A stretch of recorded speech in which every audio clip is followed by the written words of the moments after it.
Mungkinkah bisa hidup tanpa kepala? Seekor kecoa bisa hidup tanpa kepala selama sekitar 3 minggu dan kepala ular yang terpenggal dapat terus berfungsi selama sekitar 12 jam. Para ilmuwan bertanya-tanya bagaimana hewan lain bereaksi terhadap pemenggalan kepala. Pada tahun 2011, ilmuwan Belanda memutuskan untuk bereksperimen pada tikus. Yang sangat mengejutkan, mereka benar-benar mendeteksi aktivitas gelombang otak hewan tersebut setelah memenggal kepalanya. Ini menimbulkan pertanyaan, apakah hal yang sama terjadi pada manusia? Apa yang terjadi pada seseorang selama pemenggalan kepala? Giletin telah lama dianggap sebagai metode eksekusi yang paling manusiawi. Dan di Jerman misalnya, metode itu baru dilarang 44 tahun yang lalu. Mekanismenya dimaksudkan untuk menghasilkan kematian instan. Ketika pisau melewati leher, ini memotong sumsum tulang belakang dan arteri darah. Karena itu, sistem kardiovaskular berhenti mengirimkan oksigen dan zat penting lainnya ke otak. Dalam hitungan detik, ini berhenti berfungsi. Jadi, dengan pemenggalan kepala, para tahanan terbebas dari kematian lambat dan menyakitkan. Tetapi ada beberapa kasus dalam sejarah yang membuat kita ragu kalau giletin itu manusiawi. Hal ini tampaknya dikonfirmasi oleh insiden yang terjadi di Prancis pada tahun 1905. Orang-orang berkumpul untuk menyaksikan eksekusi Henri Langlois yang dijatuhi hukuman mati dengan cara dipenggal. Di Prancis, metode hukuman terpidana ini juga dianggap sebagai acara hiburan tersendiri. Ketika kepala Henri yang terpenggal jatuh ke dalam keranjang, orang-orang memperhatikan bahwa matanya terus bergerak.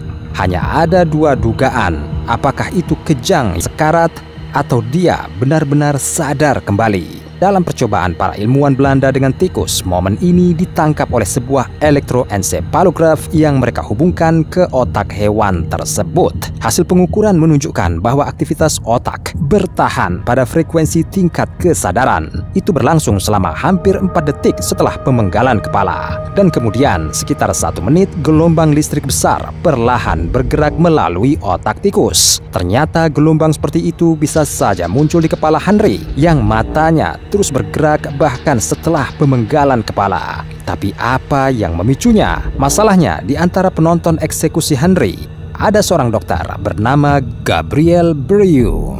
Dia sering menghadiri prosedur semacam itu karena kepentingan medisnya dan memperlakukannya tanpa ekspresi. Tapi tidak kali ini. Ketika dokter memperhatikan bahwa wajah kepala yang baru terpenggal itu mulai berkedut, dia memanggil nama si kepala. Saat itulah mata pria yang dieksekusi itu menatap langsung ke mata Brieux. Dokter memanggilnya sekali lagi dan mata Henri menatap dokter itu lagi. Sangat mungkin Brieux menciptakan rangsangan emosional yang memicu aktivitas gelombang otak pria yang meninggal itu. Tetapi bagaimana jika dengan bantuan induser tambahan bisa diperpanjang? Fakta bahwa otak manusia dapat berfungsi bahkan setelah pemenggalan kepala dikonfirmasi oleh kasus aneh lain yang melibatkan giletin. Itu terjadi selama Revolusi Prancis pada eksekusi seorang wanita bangsawan bernama Charlotte Corday yang sangat mengejutkan para hadirin. Setelah pisau menggorok leher wanita itu, wajah Charlotte menunjukkan ekspresi marah dan pipinya tampak memerah.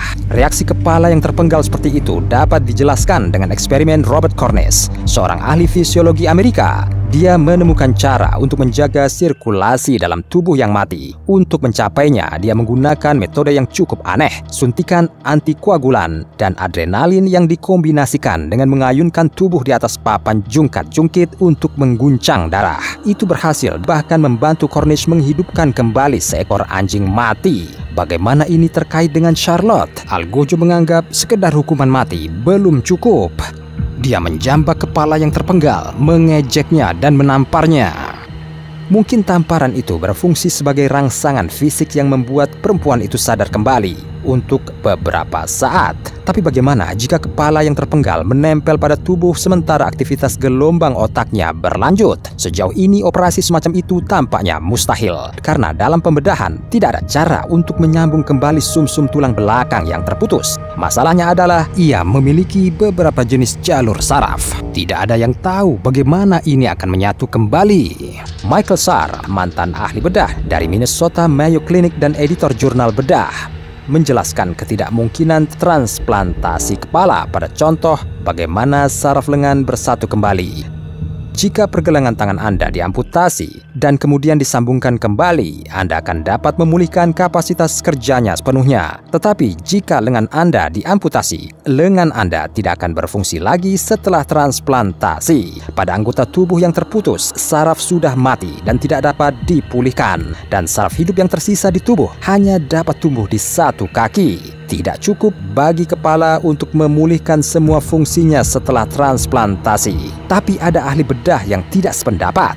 Dia mengaku dia siap memulai transplantasi kepala manusia segera. Dia adalah Sergio Canavero, ahli bedah kehidupan nyata yang kontroversial dengan reputasi yang meragukan. Terlepas dari semua larangan, kata dokter, dia sudah melakukan transplantasi kepala pada monyet. Menurutnya operasi itu sukses dan hewan itu bahkan bisa berjalan. Sekarang, dokter siap melakukan hal yang sama pada manusia. Hampir tidak ada yang percaya pada keberhasilan operasi hewannya. Oleh karena itu, komunitas medis di Amerika Serikat dan Eropa menentang proyek tersebut dan tidak memberikan izin kepada dokter untuk melakukan eksperimen semacam itu pada manusia. Tetapi Sergio tidak menyerah karena transplantasi jantung, tangan, dan wajah pada awalnya dirasakan dengan cara yang sama. Dia bahkan menemukan seorang sukarelawan yang setuju untuk menjadi transplantasi kepala penuh pertama, meskipun resiko tinggi dari operasi yang fatal. Dan orang itu adalah Valery Spiridonov, seorang programmer Rusia. Dia menderita atrofi otot tulang belakang bawaan, kelainan yang membuat otot lebih lemah dan menyebabkan masalah dengan gerakan. Namun di saat-saat terakhir, Valery menolak operasi tersebut. Kemudian Canavero memutuskan untuk menjalankan rencananya dengan bantuan seseorang yang tidak akan pernah menolak. Di bawah bimbingan dokter, ahli bedah Tiongkok berhasil mencangkokkan kepala satu orang mati ke orang yang lain. Mereka adalah yang pertama di dunia yang melakukan operasi semacam itu. Para dokter berhasil menghubungkan tulang belakang, saraf, dan pembuluh darah. Menurut Canavero, itu adalah gladi resik sebelum memindahkan kepala ke orang yang masih hidup. Selain itu, dia telah memberikan harga untuk melakukan prosedur ini. Dan harganya $100 juta. Jadi, jika Anda tidak memiliki uang sebanyak itu di celengan Anda, hati-hati, awas kepala ya.